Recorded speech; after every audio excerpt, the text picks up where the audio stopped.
남편이 세상을 떠난 뒤 정수는 혼자서 10년을 살아왔다. 그녀가 사는 아파트는 평생 일하며 모은 돈으로 마련한 유일한 재산이었다. 벽의 색이 조금 바랬지만 정순에게 이 집은 세상에서 가장 편한 곳이었다. 그날도 평소처럼 커피를 내리고 식탁에 앉았을 때 전화가 울렸다. 수화기 너머로 들려온 아들 태호의 목소리는 다소 조심스러웠다. 전세 만기가 다가왔고 새 집을 구하기 어렵다는 이야기였다. 정수는 잠시 침묵했지만 결국 짧게 대답했다. 그래, 잠깐이라면 괜찮지. 그 말 한마디로 합가가 결정되었다. 며칠 뒤 이삿짐 트럭이 아파트 앞에 멈췄다. 태호 부부는 짐을 옮기며 연신 인사를 했다.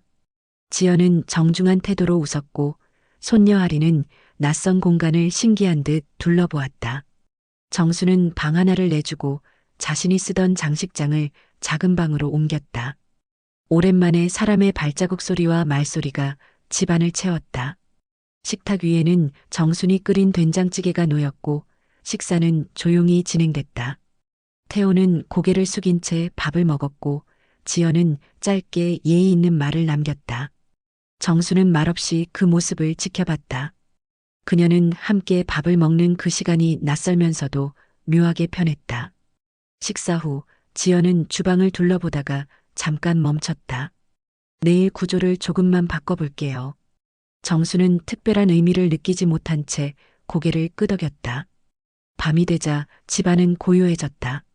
거실에서는 아직 박스 여는 소리가 간간히 들려왔다. 정수는 불을 끄고 누워 낮에 들은 말들을 곱씹었다. 같이 사는 게 생각보다 괜찮을지도 모르겠네. 그녀는 그렇게 생각하며 눈을 감았다. 그때는 아직 그 평온함이 얼마나 짧을지 알지 못했다. 합가 첫 주는 조용하게 흘렀다. 정수는 새벽마다 일어나 밥을 지었고 가족은 같은 식탁에서 식사했다. 지연은 예의 바르고 말수가 적었다. 태호는 출근 전 엄마 덕분에 든든하네요. 라는 말을 남기곤 했다. 정수는 오랜만에 들리는 그 말에 작은 안도감을 느꼈다. 며칠이 지나자 생활의 중심이 조금씩 변하기 시작했다. 지연은 주방 수납장을 정리하며 그릇의 위치를 바꿔놓았다. 이쪽이 더 동선이 좋아요. 정수는 대꾸하지 않았다. 다음 날 아침 그녀는 반찬통을 찾지 못해 냉장고 문을 여러 번 열었다. 거실에도 변화가 생겼다. 할인의 장난감이 점점 늘어났고 TV 앞에는 작은 놀이매트가 깔렸다. 정순의 의자는 창가 쪽으로 밀려났다. 지연은 퇴근 후 청소를 하며 가구의 위치를 옮겼다. 태호는 그 변화를 눈치채지 못했다. 정수는 달라진 구조 속에서 한참을 서 있었다. 주말이 되자 지연은 대청소를 시작했다. 진공 청소기 소리가 집안을 가득 채웠다.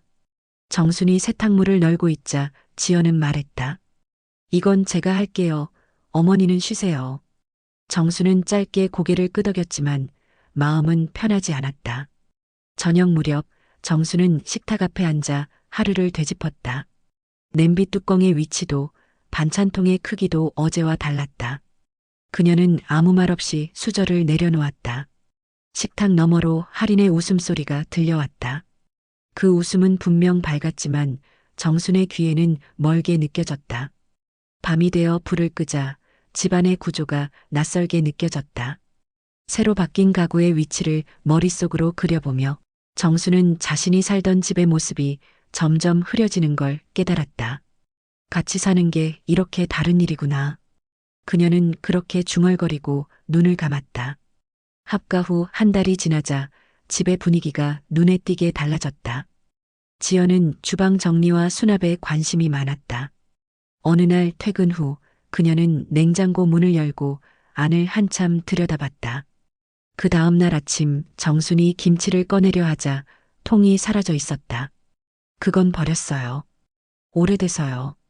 짧은 말이었지만 그 한마디에 정수는 손을 멈췄다. 주방뿐 아니라 거실의 배치도 달라졌다. 소파가 벽 쪽으로 옮겨지고 정순이 앉던 의자는 창가 구석으로 밀려났다. 지연은 채광이 더 좋아요. 라고 말했지만 정수는 굳은 표정으로 고개만 끄덕였다. 그녀는 자신이 앉을 자리를 잠시 찾다가 그대로 부엌 쪽으로 몸을 돌렸다. 며칠 뒤 지연은 새로운 커튼을 설치했다. 밝은 색의 커튼이 거실을 덮자 공간의 인상이 전혀 달라졌다. 정수는 낮에 창문을 열려다 손잡이가 달라진 걸 보고 잠시 멈췄다. 익숙한 손의 감각이 어딘가 어긋나 있었다. 그녀는 다시 창을 닫고 의자에 앉아 조용히 시계를 바라봤다. 할인의 장난감도 점점 영역을 넓혔다. 거실, 복도, 심지어 정순의 방 앞까지 퍼져 있었다. 정수는 몇 번 정리해봤지만 다시 원래대로 돌아갔다. 어느 날 밤 할인의 블록 하나가 방문 밑으로 굴러들어왔다. 그녀는 그 블록을 손에 쥔 채 불을 끄고 누웠다. 식사 시간에도 변화가 있었다. 지연은 건강식단을 이유로 메뉴를 바꿔나갔다.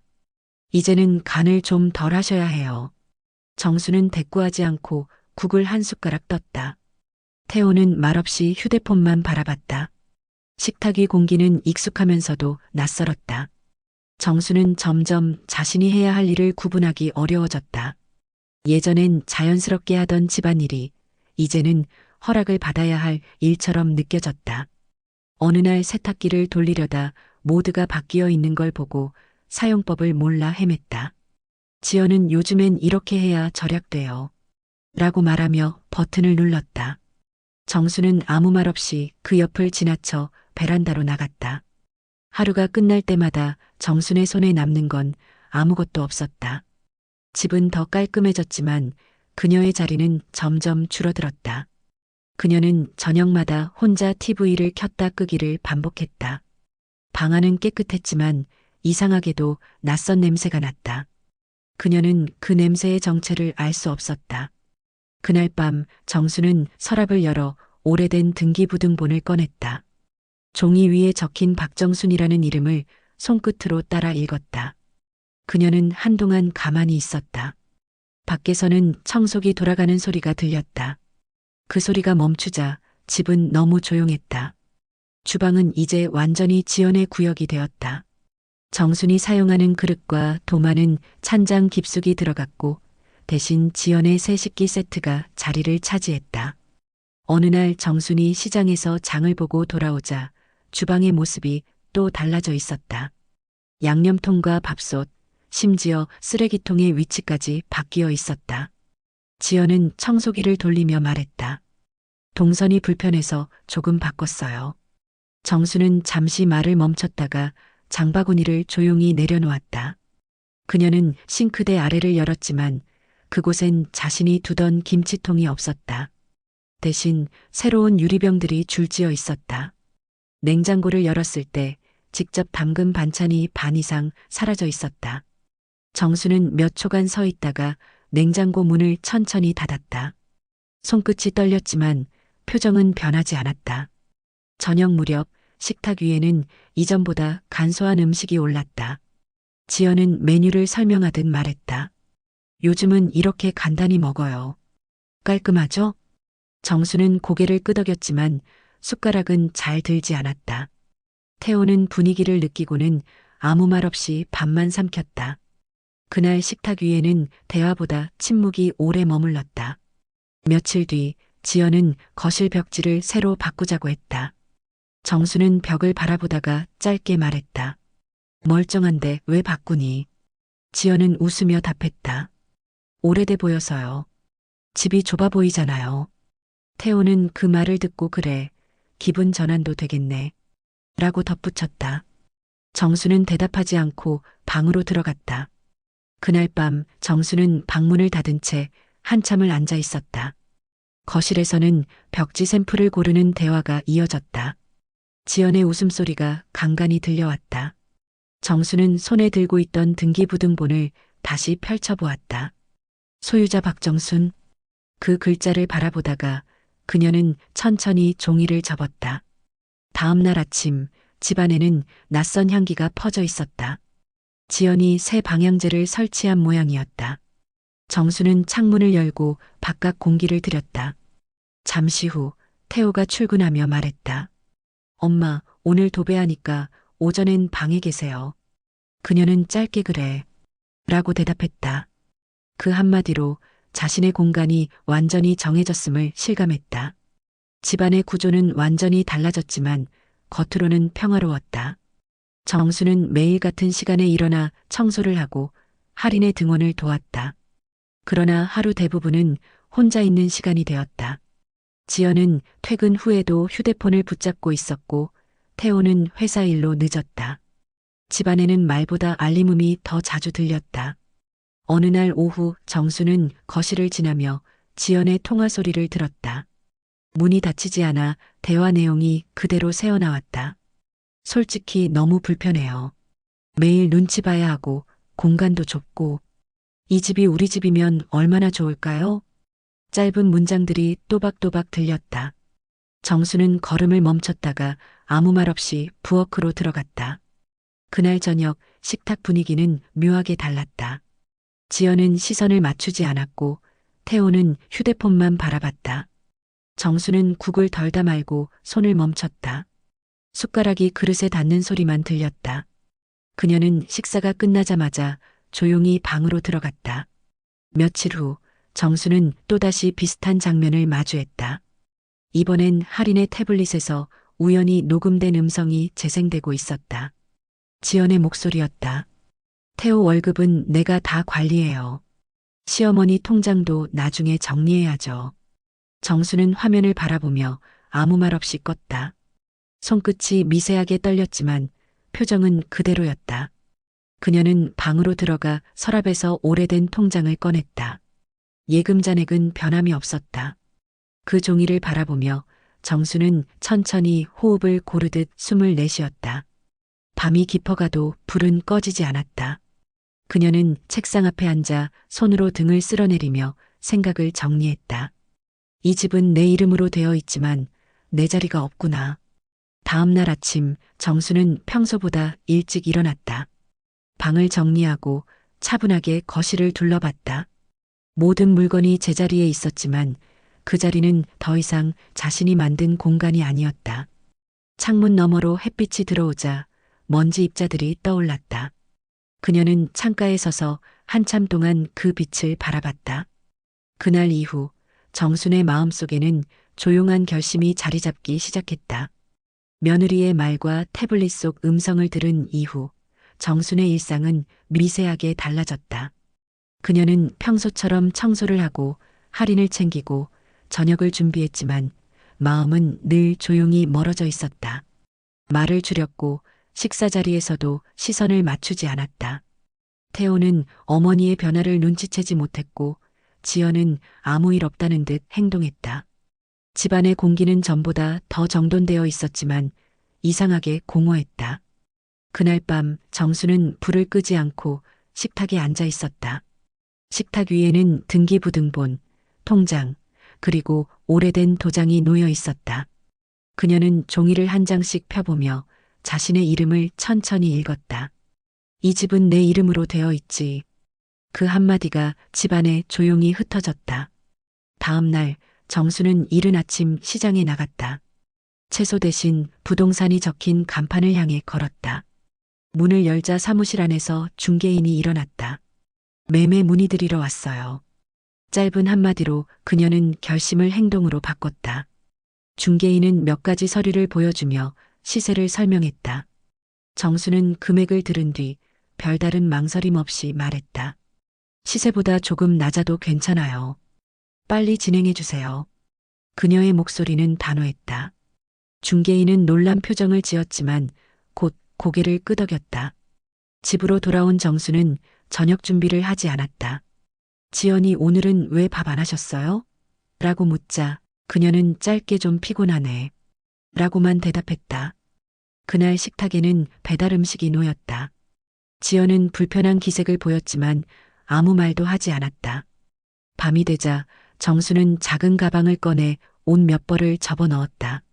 장롱 위에서 남편의 사진을 내려 다시 바라봤다. 이제 됐지? 그녀의 입에서 나온 짧은 말은 허공에 흩어졌다. 손끝이 잠시 떨렸지만 눈빛은 흔들리지 않았다. 며칠 후 중개인에게서 연락이 왔다. 매수자가 나타났다는 소식이었다. 정수는 통장 번호를 전하고 계약 일정을 정했다. 그녀는 수화기를 내려놓고 잠시 집안을 둘러봤다. 모든 것이 제자리에 있었지만 더 이상 자신의 것이 아닌 듯 느껴졌다. 그날 밤 정수는 다시 식탁에 앉았다. 거실 불빛이 반쯤 꺼진 채 시간은 느리게 흘렀다. 그녀는 종이 한 장을 꺼내 몇 줄을 적었다. 짧고 간결한 문장이었다. 그 편지는 곧 식탁 위에 남게 될 메모가 되었다. 계약은 생각보다 빨리 진행됐다. 정수는 정해진 날 아침 조용히 가방을 들고 집을 나섰다. 남편의 사진 한 장, 옷 몇 벌, 통장 하나가 전부였다. 문을 닫을 때 잠시 멈췄지만 다시 돌아보지 않았다. 현관 앞 신발장의 불빛이 자동으로 꺼졌다. 그날 저녁 태호와 지연은 평소처럼 퇴근 후 집으로 들어왔다. 문을 여는 순간 두 사람은 동시에 멈췄다. 거실은 텅 비어 있었고 가구의 흔적만 자리를 남기고 있었다. 지연은 이게 뭐예요? 라고 짧게 내뱉었다. 태호는 신발도 벗지 못한 채 거실을 둘러봤다. 주방에는 냄비 하나, 식탁 위에는 종이 한 장이 놓여 있었다.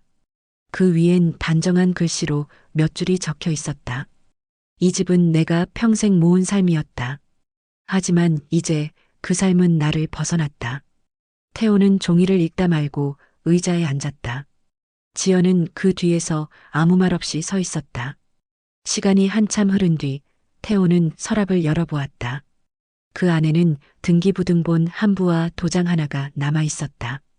그는 손으로 서류를 쥐며 말했다. 진짜로 팔았나 봐. 지연은 입술을 깨물었지만 대답하지 않았다. 그날 밤 두 사람은 잠을 이루지 못했다. 태호는 어머니에게 전화를 걸었지만 전화는 꺼져 있었다. 지연은 반복해서 왜 미리 말씀 안 하셨을까라고 중얼거렸다. 그러나 둘 다 그 답을 알고 있었다. 그건 오래전부터 쌓여온 결과였다. 다음 날 집을 방문한 중개인은 잔금 일정과 새 주인의 입주 계획을 설명했다. 지연은 멍하니 듣고만 있었고 태호는 고개를 숙였다. 그들의 목소리는 거의 들리지 않았다. 집안의 벽은 새소리보다 조용했고 공기에는 먼지 냄새가 남아 있었다. 그 조용함 속에서 집은 이미 다른 사람의 것이 되어 있었다. 정순의 이름이 사라진 서류 복사본이 테이블 위에 올려졌다. 태호는 그 종이를 바라보다가 천천히 접었다. 손끝이 종이보다 더 무거워 보였다. 그는 마지막으로 집안을 한 바퀴 돌았다. 모든 것이 그대로였지만 온기가 없었다. 밤이 되자 불빛 하나 없는 거실이 어둠에 잠겼다. 지연은 침대 끝에 앉아 고개를 숙였다. 태호는 아무 말 없이 창문을 열었다. 밖에서는 멀리 자동차 소리만 들렸다. 그 소리조차 낯설게 느껴졌다. 며칠 뒤 정수는 바닷가 근처의 작은 원룸에 도착했다. 창문은 작았지만 햇빛이 잘 들어왔고 파도 소리가 희미하게 들렸다. 짐은 많지 않았다. 남편의 사진 한 장, 오래된 찻잔, 그리고 식물 한 화분이 전부였다. 그녀는 커튼을 걷고 창밖을 바라봤다. 새로 산 전기포트에서 물이 끓는 소리가 났다. 정수는 커피를 내리며 주위를 둘러보았다. 비어있는 공간은 낯설었지만 불편하지 않았다. 그녀는 조용히 커피잔을 들어 올렸다. 이제 진짜 내 공간이네. 그 말은 짧았지만 단단했다. 시간은 천천히 흘렀다. 낮에는 근처 시장을 걸었고 저녁에는 작은 식당에서 밥을 먹었다. 사람들은 그녀를 누구의 어머니도 누구의 아내도 아닌 한 사람으로 대했다. 그 단순한 사실이 낯설게 따뜻했다. 정수는 오랜만에 숨을 길게 내쉬었다. 할인의 영상통화는 일주일에 한두 번 걸려왔다. 화면 속 아이는 할머니, 우리 집 또 놀러 오세요. 라며 손을 흔들었다. 정수는 웃으며 그래, 나중에 보자. 라고 답했다. 그 짧은 인사 뒤에 침묵이 이어졌지만 불편하지 않았다. 화면이 꺼진 뒤에도 그녀의 표정은 그대로였다. 밤이 되자 창문 밖에서 파도 소리가 들려왔다.